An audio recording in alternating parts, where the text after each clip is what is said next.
Let's see if I'm in the right place. I'm in the right place. Yeah. Woo. Yo, this is a lot of gadgets. I'm really impressed with this setup, man. I'm really This impressed. is why they call me Gadgets John. Yo, you do not disappoint, bro. You do not disappoint. Cool. Well, let's get started. Yeah. Firstly, thank you guys for joining us today. Welcome back to another episode of the Devoted Creators Podcast. Today we have a very special guest, as always. For the purposes of our audience, could you introduce yourself and tell us what you do? Okay. My name is Mark Ebulué. I'm an actor, voiceover actor, and I'm a close protection operative. See, this bit I'm really excited about, but we'll get there. Let's start. Okay. Let's start at the beginning. Yeah. How did you get into acting?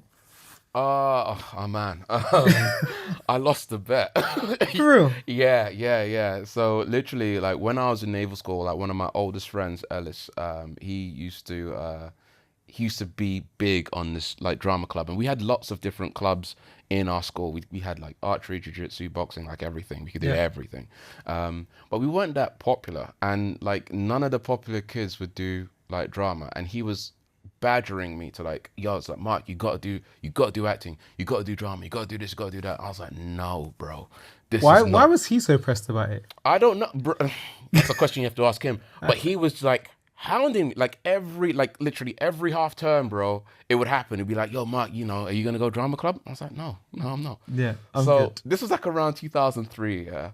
And you remember Arsenal had that glorious season where they won. Is that the Invincible year? Yeah, they had a good year. Yeah. And it's the Charity Shield next year, so I thought Fair. they're gonna win.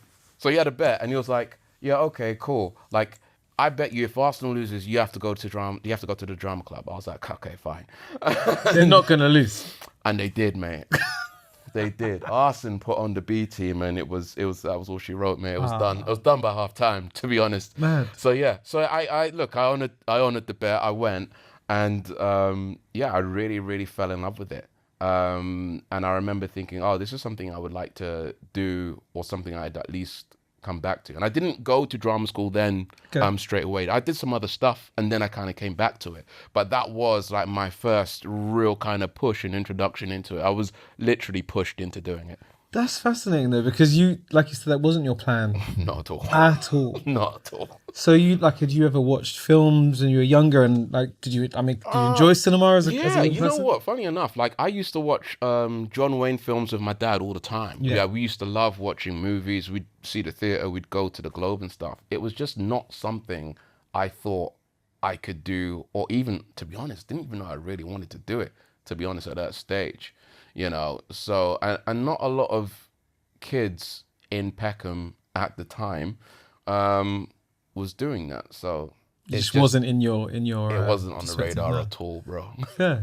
And so, what was the journey then? So at what point did you go back to actually attending drama school and doing it regularly? Yeah. So like I had a bit of a journey, man. Like initially I wanted to try out for the Navy. My first dream really was I wanted to be a naval officer. I wanted to work in the armed forces, but that didn't happen. And then I started getting into boxing, kickboxing professionally.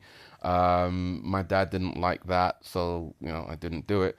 And then after that I kind of felt like, oh, let me try this acting thing. And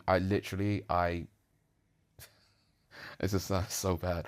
I literally applied to 2 drama schools, got into one of them, and that was it. Okay, which one was it? Italia Conti.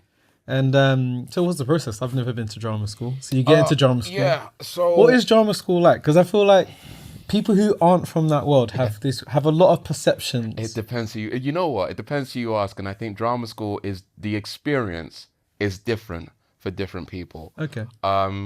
So is there like jazz hands in the corridors, like sing-offs in the dining room? Not in my drama school. No.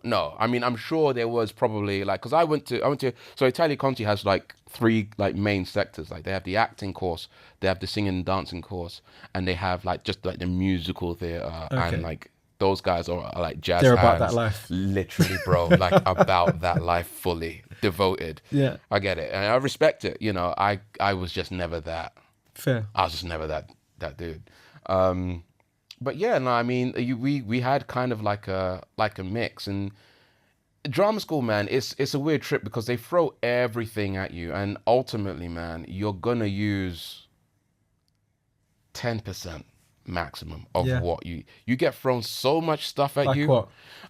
So you just work with different texts. So like, Shakespeare, Hemingway, The classics. yeah, just the classics, man. And you play a lot of multitudes of roles. Some you'll never play. So like, so there's a lot of mismatch, but you kind of get the opportunity in the kind of chaos, right? You kind of get the opportunity to really just make a lot of mistakes. And it's kind of like going to the gym in a way. Okay.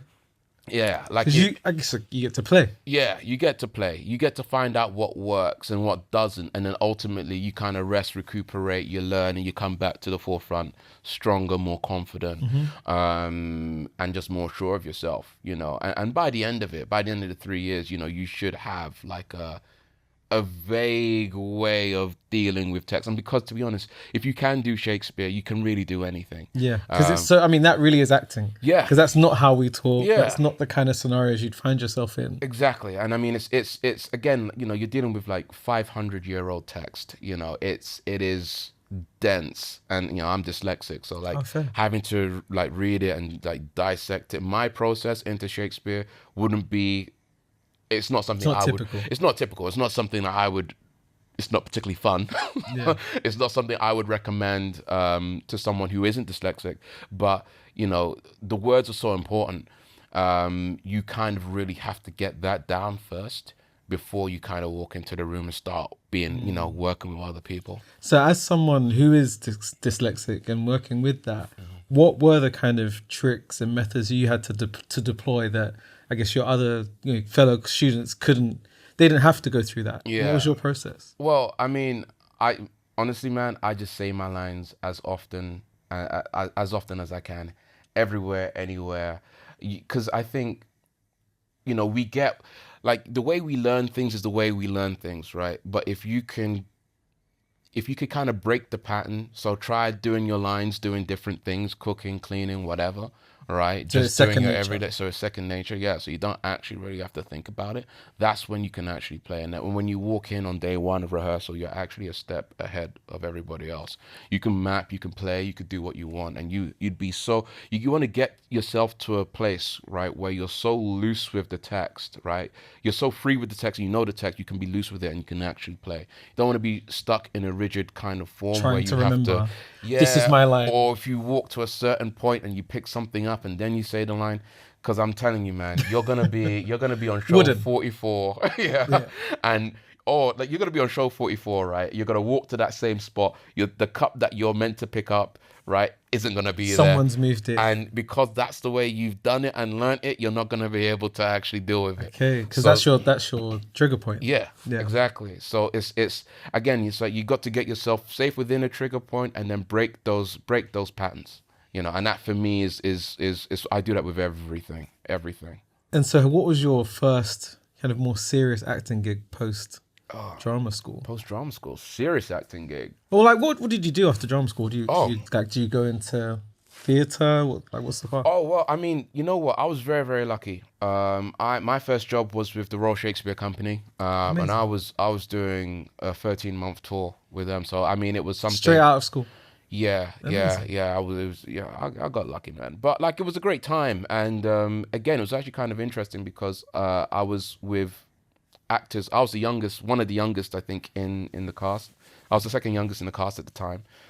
So I had like a lot of people to kind of look at and learn from for an extended period of time, and I learned a lot of tricks, stagecraft from some of the greats. So yeah. Feel free to name drop. I want to hear. Who did you work with? I worked with Patterson Joseph, Cyril Henry, Ray Fearon, Adjoa Ando. Like I learned so much from Adjoa. You need anything you can share with us? You know what? Just the way she was on and off the stage, like just like a complete class act. She was A real professional. Yeah, a real professional. I really learned a lot from just how to carry yourself on and off the stage and how to bring yourself into a rehearsal room ready to work. Yeah. And what is that process like going into rehearsals and casting situations? Because that for me is like people when I was younger used to say, "Oh, you should go to drama school," and I was never, Really? I was never interested. You would have been good. I reckon you would have been all I right. don't know. For me, I just the whole idea of going to a casting Mm. just makes my blood run cold. Really? Just standing in a room full of strangers doing like do the lines. My mind would go blank. I have a terrible memory anyway. Yeah. So I would just be mortified. You know what? I don't it's weird. I don't really I think I've done so many now.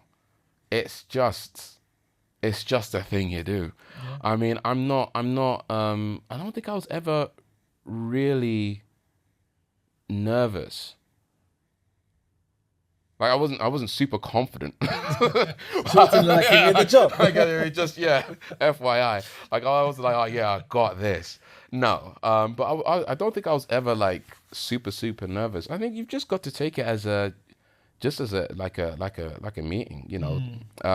Obviously, like, you know, do the work that you've got to do.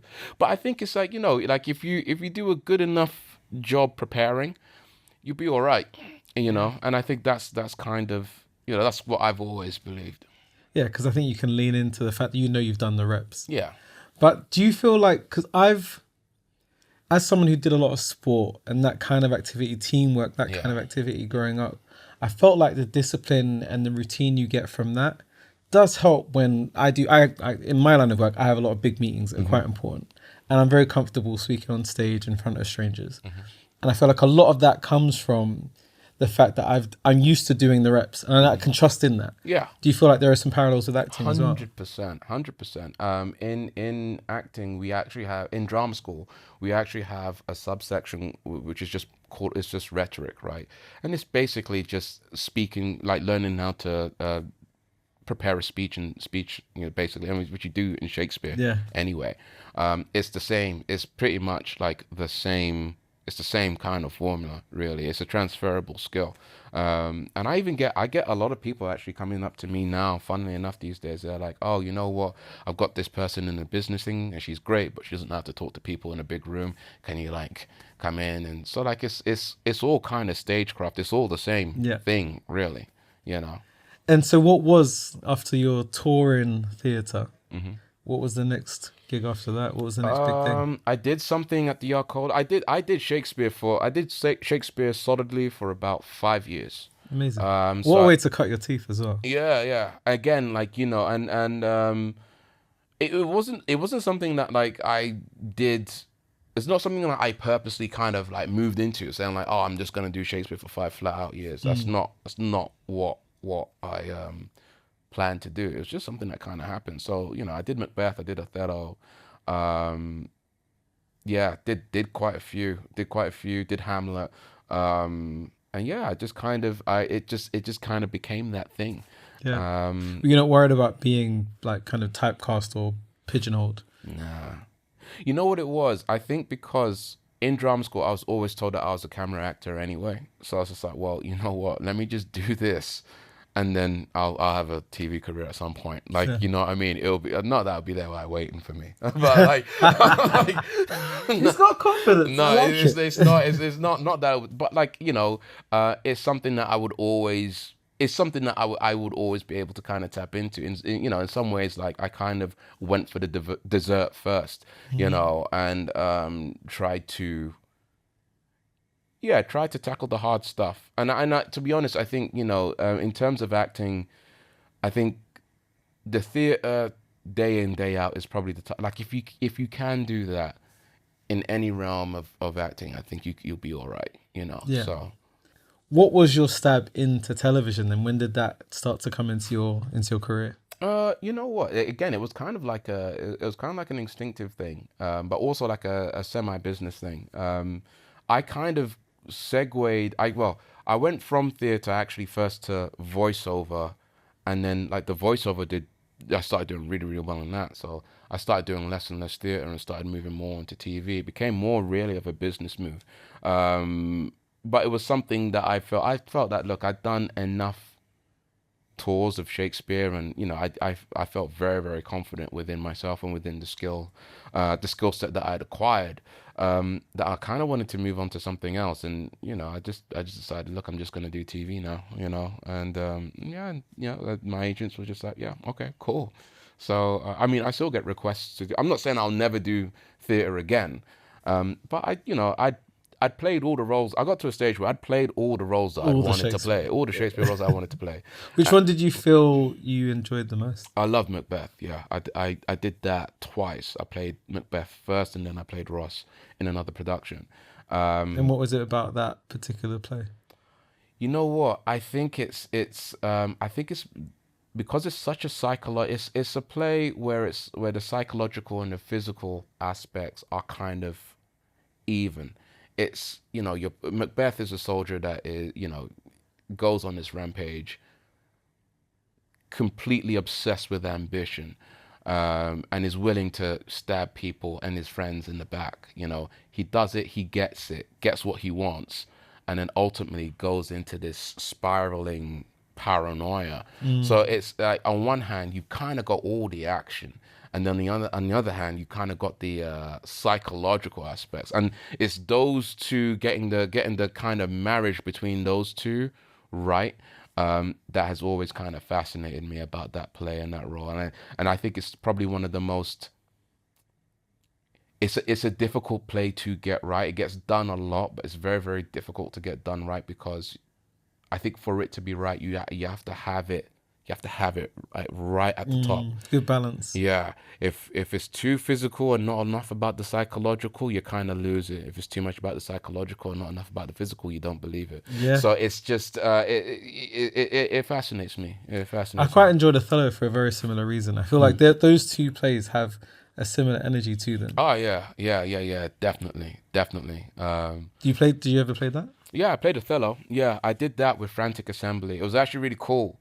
I mean, because I did that when I was 25. Obviously, in the play Othello, I was 50. Yeah. So let me give you all the backstory, okay? It kind of worked. So they actually set it.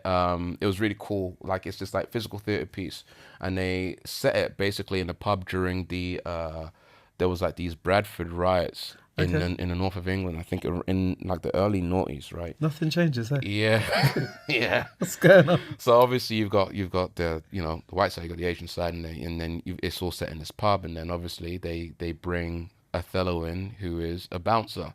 You've got the person who's from outside, who's capable to kind of keep the peace within this area, and then obviously everything happens within the pub and everything. It really works, and it was really, really greatly done with Frantic and everything. I had a lot of fun with those guys, but yeah, no, it was one of those roles that I did. It was great to do.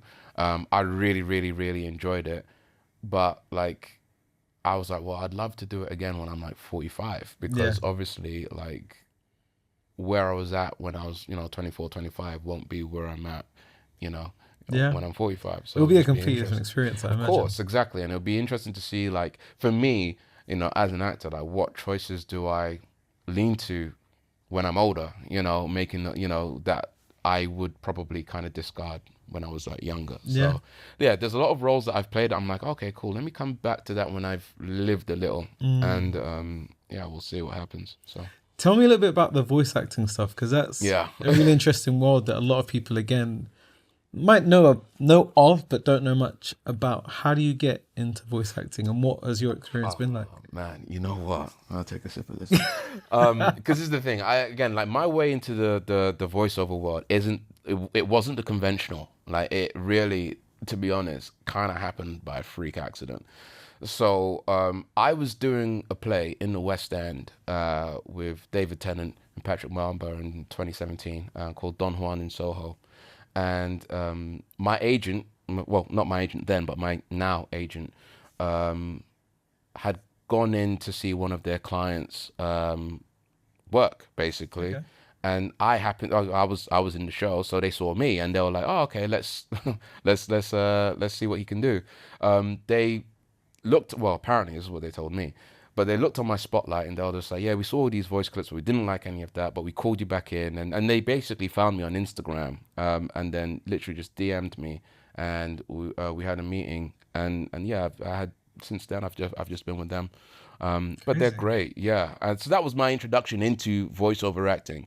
But it was something, again, it was something that I always wanted to do. I mean, I loved it in drama school, but like, again, you know, we had like different kind of competitions and I never won anything. Fair. So I thought, okay. Yeah, I was like, my, you know. So this was kind of cool to kind of have that happen in that way. I didn't really expect it to happen. I just kind of, you know, told him what I wanted to do. Like, you know, I've always played video games. So I was like, yo, like, you know, if I could do video games, voiceovers in video games, that would be cool. And yeah, and they're just like, yeah, okay, cool. Let's see how it goes. And it's you know, it's been pretty good so far. Are you able to share any of the projects that you've worked on so people can maybe look up, or Oh if yeah. they've played some of those games before, that'd be cool. Oh man. Okay, cool. So I think the biggest video game I've done was Cyberpunk Oh, 2077. crazy. Yeah, you know what, man?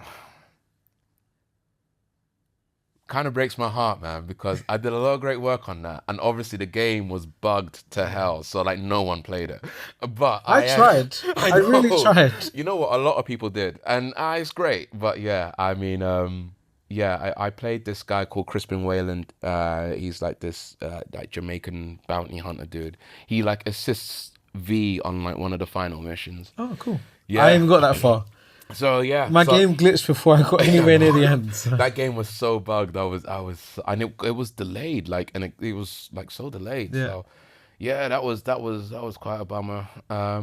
I've done quite a few video games, but I like, again, none that really sticks out more than that. That was Yeah. quite a big one. And what is the process like going in to record voiceover? What's your like? Do they give you a script? Like, how does that work? Oh man, it depends. Even when you're doing video games, like each production is very, very different. Like sometimes you do get, well, I think one thing that's quite correlate is that you do get like a voice reference, even for anime. Okay.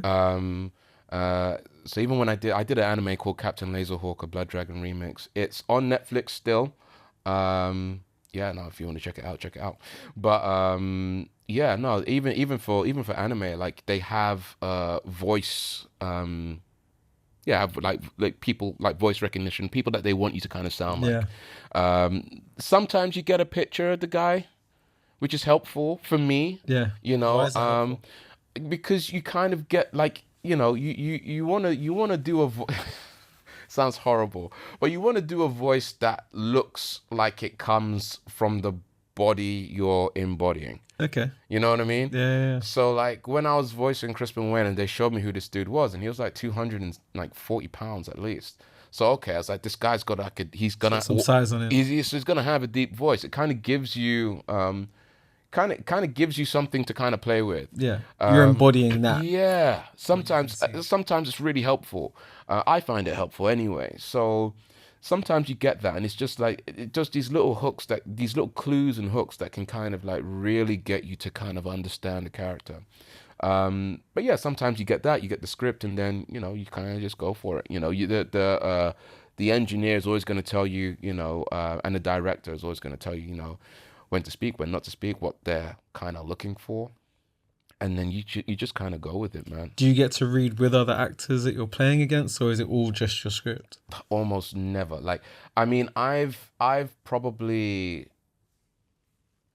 on a video game, I've only worked with one other actress in the room once. It's only happened once. Interesting. Yeah, it doesn't Is that usually really happen. difficult then, having to anticipate conversation that's not actually happening?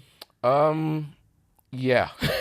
Yeah, but you do get to listen back a lot though, and you do get to listen to the other voices occasionally, but they're just not in the room. Okay. So it's So I've always wondered how, because sometimes, especially in computer games, like really well thought out computer games, and when the script delivery, sometimes when the script is really involved, yeah. you get something that feels, feels organic, feels natural, like you're hearing a proper conversation. I've often wondered, how do voice actors in that scenario, when you're not actually playing the character, how do you make that conversation seem organic when you're not in the room? Imagination, man. That's the short answer, really. But even the animation that I did, I'd not. It's actually kind of interesting because we had like a rap party for it for the anime. I'd not met any of the guys ever. Fascinating. So like the rap party was when I was basically trying to figure out who I was acting with, which was kind of fun. But, That's crazy. Yeah. What would you say the main differences are then as an actor who can do voice work? Because not all actors do voice work, and obviously not all voice actors do acting in the traditional sense. What are the differences for you? Differences? I guess, most of the time with the voiceover stuff, there is, it's literally just a script on a microphone. Yeah. And you just really have to be on it. If you're doing an accent, the microphone picks up way more than a camera does. So there's less place to hide. Yeah. So you really have to you hear everything back. So yeah. I almost feel like as well, when you're physically acting and doing an accent, in a lot of ways you can lean into your acting performance to sell it. Yeah. Like your face can sell an accent more than 100%. just the sound of you. Yeah. Whereas, if it's just your voice, it's just your voice, bro. Yeah. So, and the microphone picks up everything, absolutely everything. So, that's something you got to watch for. You really have to kind of, well, if you don't hold yourself accountable, the microphone will. So, yeah. And how many accents do you feel like you could do comfortably? What would you put on your spotlight? On my spotlight, definitely American, Nigerian. I can do Jamaican, but I don't put it on there. Yeah. And yeah, just various different. You could do East Coast, West Coast, American, because they are different. You could do Southern. Yeah. You could do Midwest. And you can do all of them. Yeah. So what's the process of learning accents? Because I don't do accents. Oh, okay. So look, honestly, it depends. I would say it depends where your character is from. Now, look, they might just say we want a general American, which is fine. Just watch any old TV show. Mm-hmm. But if they're like, oh well, we want someone from like Tennessee or Georgia or something like that, or what's it? There's I'm gonna say this, but it's only House of Cards, right? Kevin Spacey's character, he's from a specific place in the Connecticut? South. No, it's not Connecticut. Oh, hang on. No, Alabama. it's no Arkansas. No, it's somewhere specific. Okay. I want to say Wyoming, but it's not. Okay. But they do something weird. Somewhere very. Yeah, very it's southern, but they do something with their WHs. Okay. So like it's they don't say what. Oh, what? Yeah, it's like that. they say it like that. Yeah, literally like that. And it's a specific thing from that area. Interesting. Gaffney.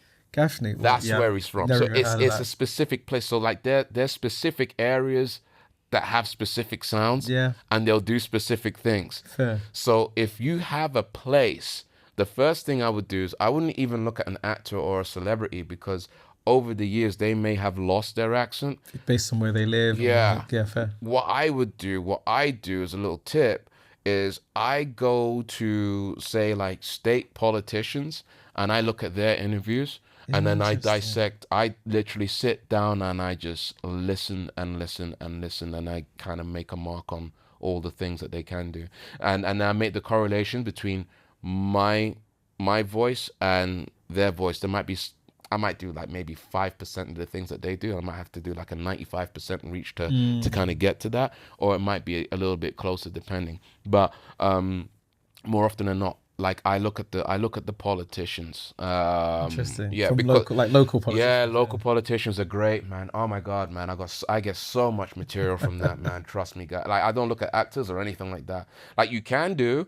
I mean, there's some like you got like Matthew Mahogany. Like he's got like a particular like Texan drawl. He's famous for that.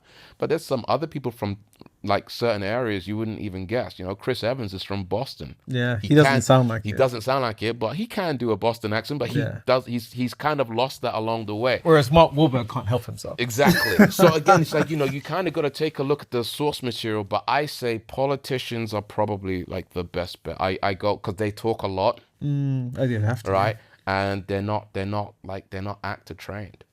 So it's perfect. It's for me. That's kind of, I'm like, who's the politician from this area? Yeah. And are they on TV? And I'm just like, cool. And then I just get to work. You recently had some stuff, kind of put more bigger marquee type stuff released. Mm-hmm. Could you talk about some of that work? Oh yeah, so yeah, the Sling Shot, right? Yeah. Yeah. So How did you get involved, firstly? Oh And man, tell me more about the production process.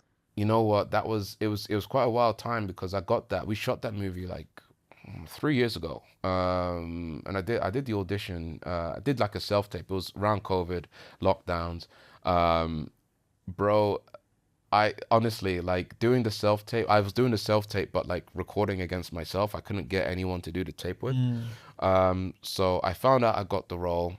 Obviously had to take tests multiple times. Got there, and yeah, just meeting everybody. It was kind of like a surreal experience because it was, just to be working at that time was quite crazy. We didn't know what was going to happen.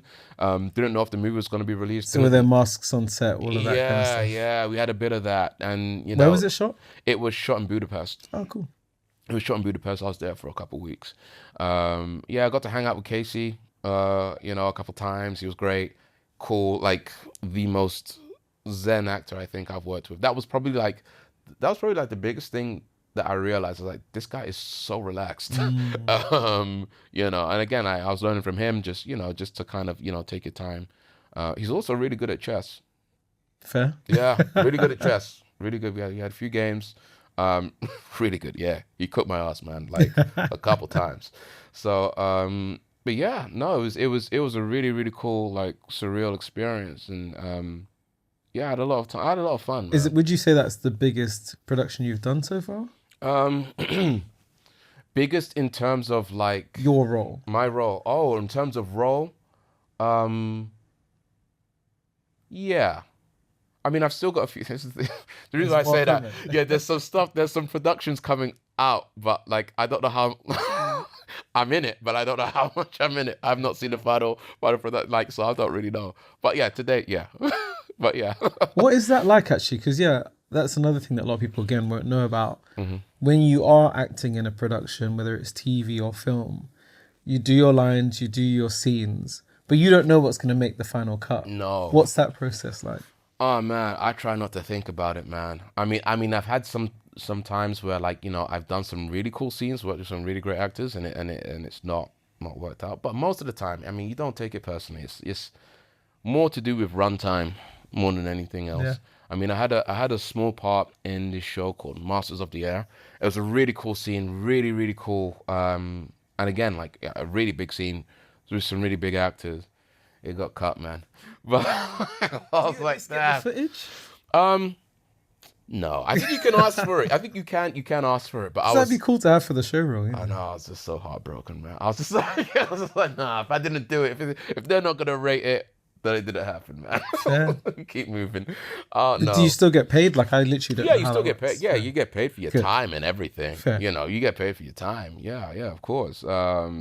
But yeah, It's just disappointing. yeah, and I think, to be honest, you can't really judge an entire process until you see the final product. For me personally, maybe some people will be like, oh yeah, making it, because there's so many times I've been, not even in professional, but like also in drama school, where it's just been like, I had a horrible process, but the payoff was amazing. Fair. And I think you can't really equate one side without the other. Because you have to look at it as a whole. I guess. Yeah, so it was more of that. Yeah, it was more of that. I kind of just wanted to see it, and then I could really equate, oh, was this a good job or was it? But I imagine there's a lot of instances in your world, in the acting world at least, where you do have to deal with or experience a lot of setbacks, disappointments. How do you process and deal with setbacks? You know what? I kind of, I try not to think about it, but it's kind of like what we were talking about earlier, right? About how you said you wanted the place, but the other guys got in and then they got the pop up, right? I kind of look at it as as a way of misdirection. The way I look at it is, I myself as a human being, speaking for myself, anyone or everyone, but me speaking for myself, I at times would admit that I will probably not know what's best for me, but the Lord, the universe, whatever you know believe in, does. So when these no's do happen, it's more or less a higher thing coming in and saying, "Nah, trust me, like, hang back, you'll get to cook later." You know what I mean? And you really trusted that. I trust in her, yeah. So I think with the acting, man, I think with anything as well, it's just like, look, everything has some kind of level of risk, and the only way you can kind of lose the game is if you walk away from the table, right? You might win big on the first spin, you might win big on the 20th spin, you know, but the only guarantee is that there really is no guarantee. Yeah. You know, so that's stick kind at of it. yeah, that's really the biggest takeaway. Yeah, that's huge. I mean, I like the gambling analogy as well, because I feel like a lot of it, especially in the creative 100%. world, 100%. a lot of it is taking chances, right? 100%. And how, like, what, in terms of taking chances, it's quite clear from listening to the way that you talk about your work, and even from very early days, is you back yourself. Yeah. Where does that faith, that confidence come from? Is that, religious? Is that from upbringing, friendship circles? Where do you find that? Where do you draw from? I'd probably say my dad. I grew up in quite a rough neighborhood, and my father really just instilled in me, like, he just let me know from very, very early on that the path to success is probably going to be an uphill battle 95% of the time. Fair. He was a realist. Yeah. We had those honest chats, and he took a look at me and was just like, look, you're not academic. You've got some physical prowess, but apart from that, look, if you really want it, it'll probably happen, but you're just going to have to work. Hard, yeah. And I think, having those kind of conversations, it kind of put me in a mindset that, whatever situation that I was in, the only person that is only ever going to be able to get myself out of it is myself. And that's not entirely, and I'll say this actually, I've got some good people in my life. Like, that's not entirely the case. But for me, for myself, my development, I took that on as a 100% belief. If there's anything that I wanted, there's only one person that's going to get it for you. Yeah. And if you really want it, you'll get it. There's no handouts. Yeah. And do you feel like, because you said you grew up in a rough neighborhood, as did I, what helped you separate, or at least stay out of that trouble that was going on around you growing up? Was it the focus that you had with the boxing? And yeah, for sure. I would say for sure, this, like, sports, it took me away from that one. Also, video games, because you're in the house. Yeah, what can you do? My dad was smart. It was just like, well, yeah, we'll just, we'll get him out, we'll do some stuff, but then also, like, just, stick him inside, get him watching some films and video games, because you're kind of the devil makes work for idle hands, right? And I just think there's a lot that I was shielded from growing up, that my dad did, and my mom, if I'm being honest with you. They both really did a fantastic job of making sure that our home stayed a home. And so that was a safe place. 100%. Always somewhere you felt comfortable being. You weren't trying to be outside to get away from it. Exactly. And the stuff that happened on the streets kind of stayed on the streets. They did a fantastic job in that. They could not have done any better. Like, has to be studied. Yeah. They did a slap up job. They should write a book. Yeah, honestly, they should. Yeah, man, I think the boxing, the focus and everything, and also it was just, I didn't really have a lot in common. I was quite like I was kind of like an introverted kid. I didn't really have a lot of friends. So I wasn't really popular. I didn't really, like, have friends. So like, there was also that. So, I mean, take from that what you will. But there was other things outside forces that kind of stopped me from ever, like, delving into it. But then also, like, I never really, I don't know, I was just never really interested in in the outside or trying to.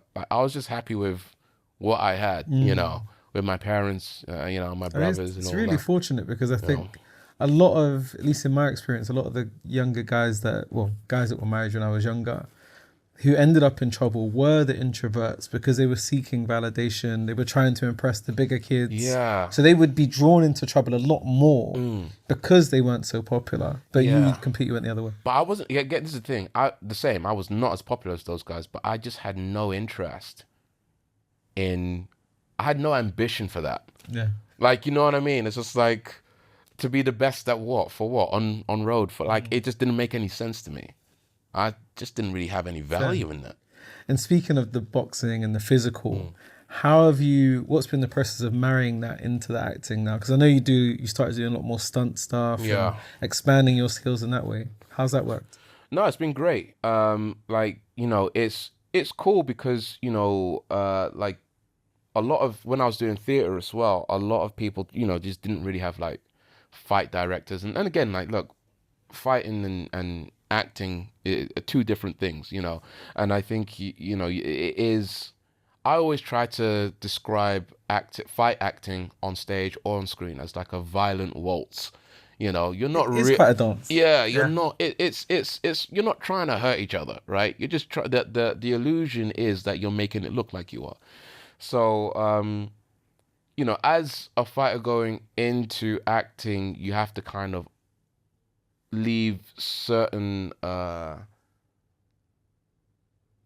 incentives at the door, and remember that this is, you know, not more or less that, oh, I have to pull back here or this. It's just more like, you know, I would actually loop around for a hook a lot more. Yeah, because you're selling it. Yeah, you got to actually sell the hooks, which it just feels very counterintuitive. Yeah.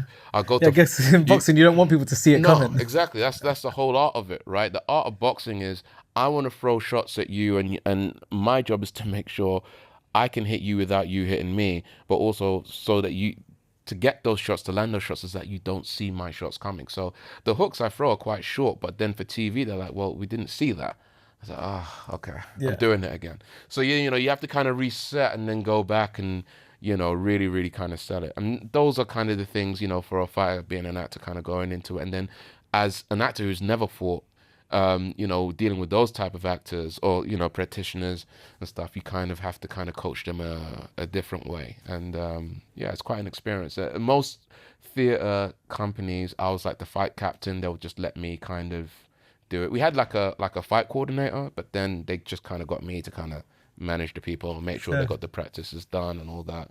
And I mean, there were some guys that were just, they gave me complete faith. Like they just like, yo, come up with something, bro. And just we like, need a go. fight. Do your thing. And that's also great, you know, given that freedom and that trust. But then also TV, you know, they got their stunt team. And again, it's, you know, they usually have their own kind of system. You know, they got this thing called pre-visuals, where like they'll kind of show you what they have planned. And then. And what does that look like? Is that storyboard, like drawn storyboard? No, it's like, it's a full-on film, bro. Oh, wow. Yeah, honestly, some of the most creative stuff I've seen from stunt teams and their previews. It's amazing. It's amazing. And yeah, and then your job as an actor is then to just try and live up to that, to live up to what they've put on, you know. And you haven't been tempted to go down that stunt path? No, you know what, man? I have so many plates spinning. No, it would just be too much, man. I mean, like, you know, obviously to get to get onto the stunt register, you have to have certain things. I mean, there are certain aspects that I already have that will qualify me. There's a few other things, because you've got to like have something with diving, something with horse riding, and you have to have like a black belt. I have like 1 out of 3 of those. Oh, fair. So like, you know, I mean, it's something I could do. But, you know, Speaking of plates spinning, yeah, you have another venture that's a bit more recent. You've been working on for some months now. Mm-hmm. But I saw him on Instagram playing with guns. Talk to me. Why? Where was that? Oh, that was. Oh, you're talking about the firearm stuff. Oh, okay, yeah, that was. Well, I can't actually say where I was technically when I was doing that. What was happening? But yeah, no, I was basically So basically, I'm a bodyguard now, right? And I love that. Basically, I'm a bodyguard now. yeah, I'm a body. I am. Incredible. I'm a licensed bodyguard, and I'm a licensed FREC medic as well. So I work as a FREC medic on a PES team, on a security detail. That's kind of like my speciality. I've also worked on the SAP teams, advanced parties, and yeah, and that's pretty much what I was doing. But basically, yeah, that was just training. That was just training for emergency response. So our standard, Wait. yeah. How did that come about? Oh, so my friend has a company. He has a private security company, and yeah. I mean, he we'd been friends for a long time, and he's a really great mate of mine. And we basically he tried to recruit me. I think when the company was like really early on in its infancy, and again I had a lot of things going on at the time, so I was like, I was kind of apprehensive. But he kind of laid out the business plan and what where he saw me, and I thought, well, okay, this will be cool. And he really wanted to like do favors for me, and I was just like, no, man, look, hey, I'll get the license, and I'll come prepared to be a worker, man, to just work and help you out and help your business. At the end of the day, this is your show, this is your dream, and if I can help you on that, and if you think I can help you on that, then fine. Like I don't mind, I saw it as a favor for a friend. Yeah.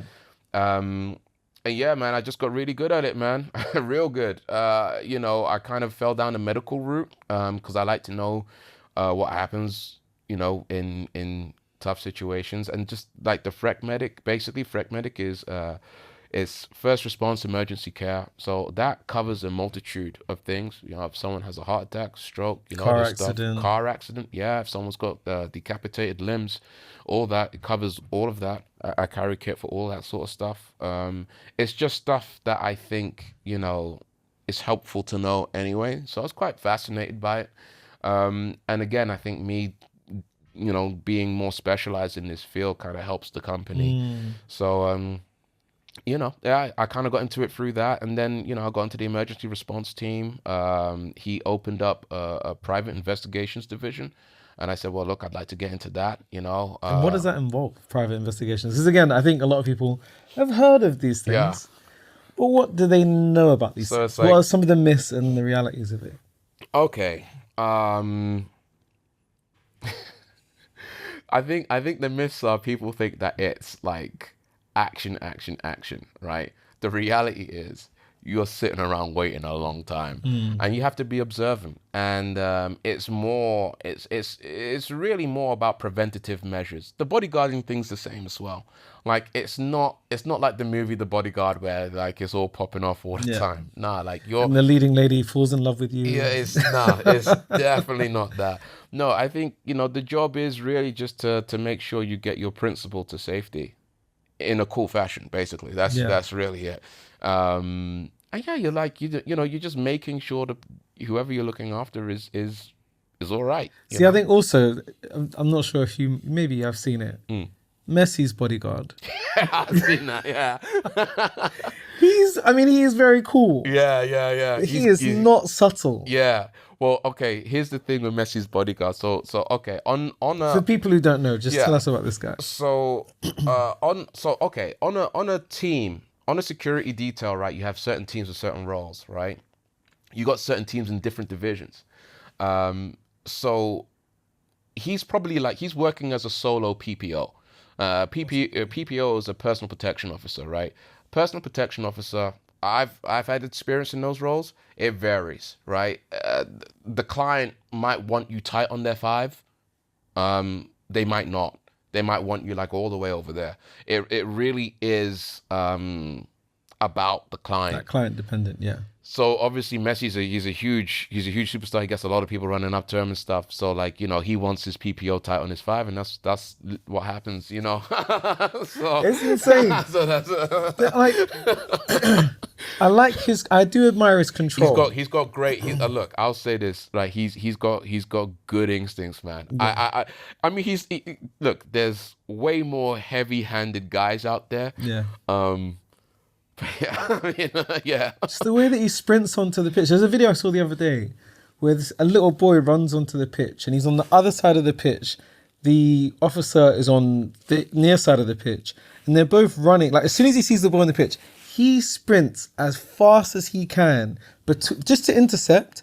He gets to the boy, makes sure he hasn't got anything on him, and then he walks him up to Messi, lets him take a picture, and then walks him off. Yeah. And I was like, the control there, because he's like being able to switch between adrenaline of getting there and then back to calm to like see the situation through. I really admire that control. The role of PPO, the role of bodyguarding, if I'm being honest, it's look, you can get the big guys out there who are super, super intimidating and all that, and that has its place for sure.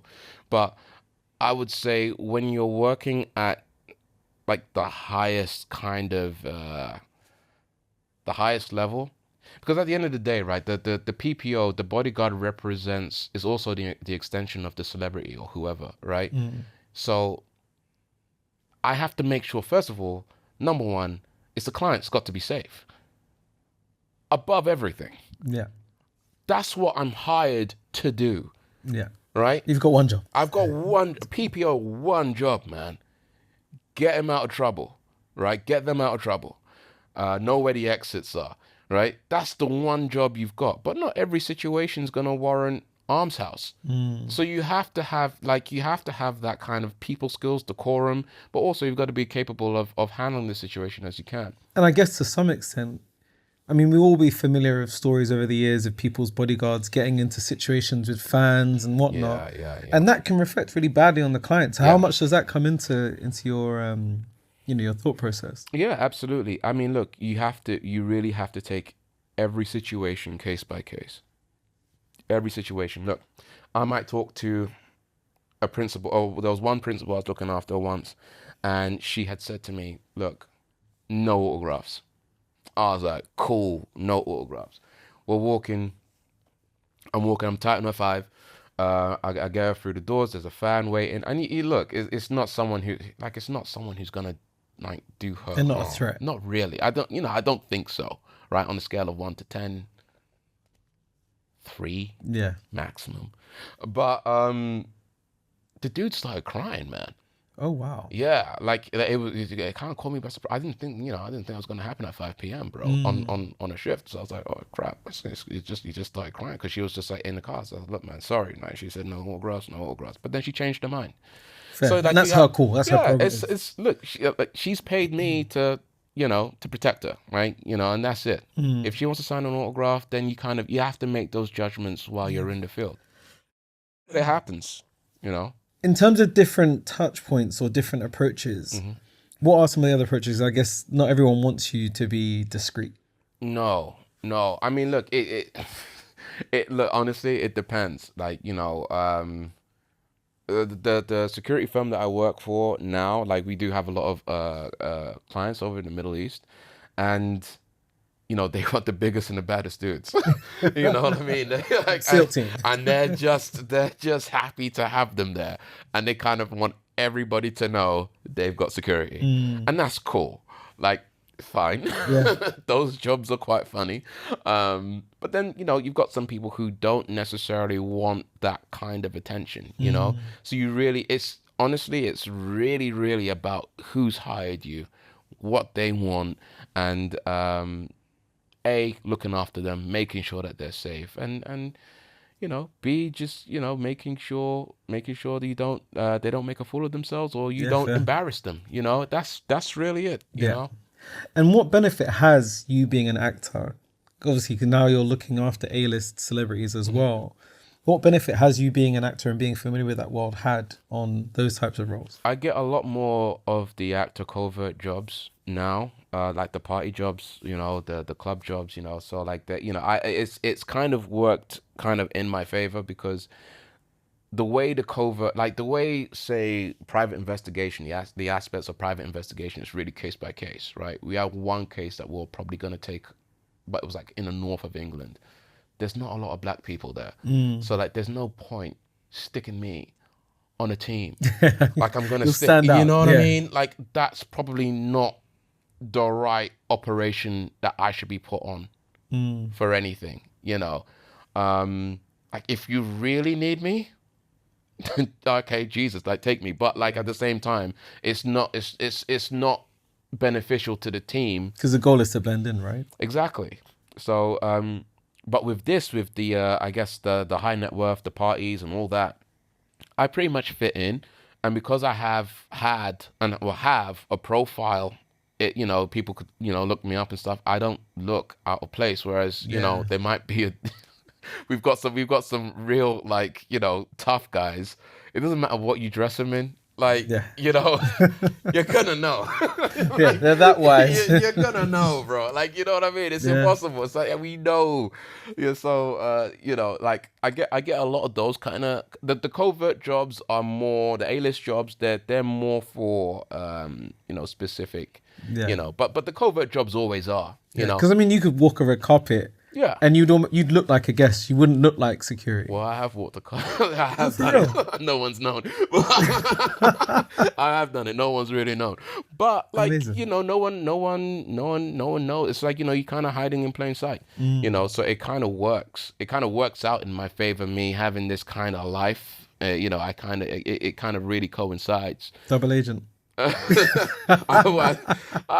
don't know about that, but yeah, I mean, I play both sides. Yeah. It's really cool, though. Yeah.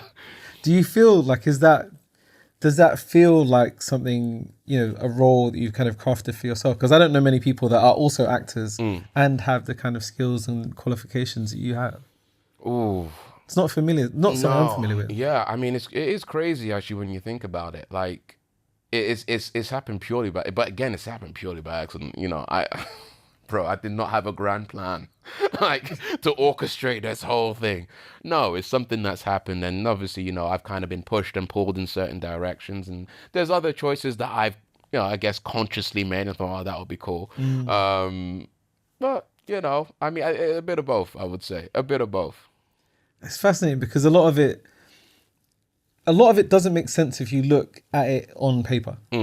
But then knowing you and speaking to you, I can see how your choices kind of align. Where do you think that's going next then? Because I really couldn't predict it based on your track record. Next thing I know, like you're going to be running a bar or a hotel group. Like who knows? Who knows? I don't know. I mean, I mean, the acting thing, I'm really enjoying. And it's kind of, I mean, someone asked me, what's next for you? I was like, well, the acting's still going. I've just... Yeah, you're not done. I'm not done. Like, I've just released a film with an Oscar winner. So, like, it's cool. But yeah, no, I mean, I want to see where the acting goes. But the private security stuff, I love. I'm good at it. And the people there trust me. And again, I think it was divine timing. I got into the business at the right time.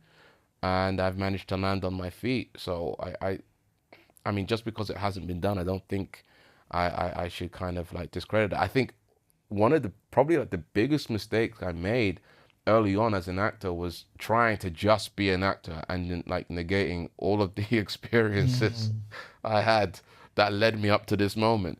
So I think this time round, I'm just kind of just gonna sit back and own it and do what I do, Before we wrap, I wanted to know, how do you deal with creative blocks? Because that for me is one of the stumbling areas. I struggle with that. And I'm always trying to hear different people's strategies and techniques for working through those. You know what? It's different. I got into one of I'm gonna say too much here, but one of my I'm actually working on a project right now. I've been writing and co-writing See, I a told you TV something show. else you wouldn't expect. Yeah, I've been writing it since 2018, ages ago. Like for me, I would always there's certain creative rules for myself, specifically with writing. It has nothing to do with acting that I always follow. So like if I have like an epiphany to write a scene, I will write a scene that day. Then Like I'll just write it. I'll sit down and just write it, or at least like write out the outline of what happens in the scene. That there's always going to be like a key word or key something, and then I'll kind of either work my way forwards or work my way backwards, right, to how I got to that moment. And then it's all about moments. I think with the writing, it's always about moments. I don't know if this is helping you, but for me, like with writing it, whenever I've gotten blocked, I kind of stop. I'll do something else, And then I'll come back to it in 2 weeks. I'll read it and then I'll kind of. But I think that's that's something that is helpful actually, just to Okay. write down the idea then and there when you have it. Even if I look, I might not write the scene that night, but there's definitely been times when I have. And yeah, for me, I would, because it's just, it's inspiration, man. You never know when you're gonna get it again. So I always just jot down the scene, the breakdown of the scene, what happens in the scene, who's talking to who, what are the key words, what are the key lines, and then I try to make a scene out of that, a dialogue. Either way from that point. Yeah. Where do you think that inspiration comes from? Because Dude, I'm not the guy. I don't know, bro. I mean, I guess it has to come. I think it comes from somewhere, for sure. I don't know whether it's like, maybe it's a procrastination. Do you ever have those kind of, do you ever kind of like daydream and think about like different aspects of yourself, or different paths you could have gone down, or different. Yeah. So I think it probably comes from that kind of place. For me, maybe. Yeah. I think of myself in terms of what's another dimension me doing. Yeah.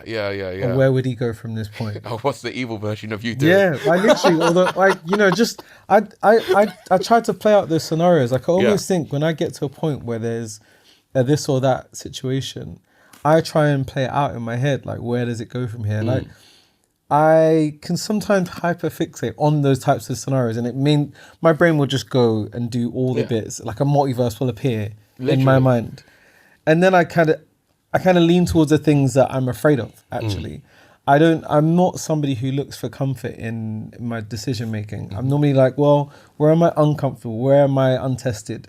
Let me do the new thing. Let me try and experience something that tests me a bit. I feel like you do similar things. Am I right in saying that? Absolutely. I'm always doing something, always. So yeah, I think that's kind of where it's at. And then I revisit it. Like I always say, I'll get back to it. I'll sit down and read it. Like, because I think sometimes you can, when you're in a block, you're just going through the same kind of motions, and you're getting tired, you're getting, going a little bit crazy. I think sometimes, man, you take a step back, take a look at the bigger picture, live life, man. Like, have more life experiences, whatever the hell that means, and then come back to it in a month, 2 months, maybe a year. Like, sometimes it takes that long. But I think when you're coming back to it, you're not coming back to it as the same person. You're coming back to it as kind of like a new person with, I guess, a different perspective. Yeah, I mean, it's that saying, right? You never step into the same river twice as the same person. Mm-hmm. You step away, something's happened, you've grown a little bit, you've experienced something, step back in, you're a different person. Yeah. So that would probably be my thing. Yeah. Amazing. Well, so people can keep up with you, see more of your firearms training and the cool clips that you share. Yeah. Please let everyone know where they can follow you and keep up. Oh, okay. So I'm mainly on Instagram, and that's my name. So it's Mark Ebulué, MarkEbulue. Can I make a bit of an admission? Yeah. For the longest time, I thought your name was Mark Blue. Wow. That's a first. It's like a really fancy way, like a mark with an E, blue, because it kind of looks like it. It's actually Nigerian. But here's the thing, right? It's not a made up. It's a real name, guys. I've not made it up. I actually put the little thing on the end to help you guys, because what, no one could say it right. Okay. So I was like, okay, if I put like Beyonce, yeah, if I put a little thing on the end, like maybe it will help. But yeah. Amazing. Well, no, I really appreciate you coming, and I've been meaning to get you on for a while. So the fact that you came down and you did. No, absolutely. It's been great. Anyway, thank you guys for listening and watching. I really appreciate it. Please subscribe, tell a friend, share the podcast. I'd appreciate that too. I'll see you guys in another episode. Dope. Done. Thank you, man. We did it. We did it. No, you know what? I had a really, really cool time, man.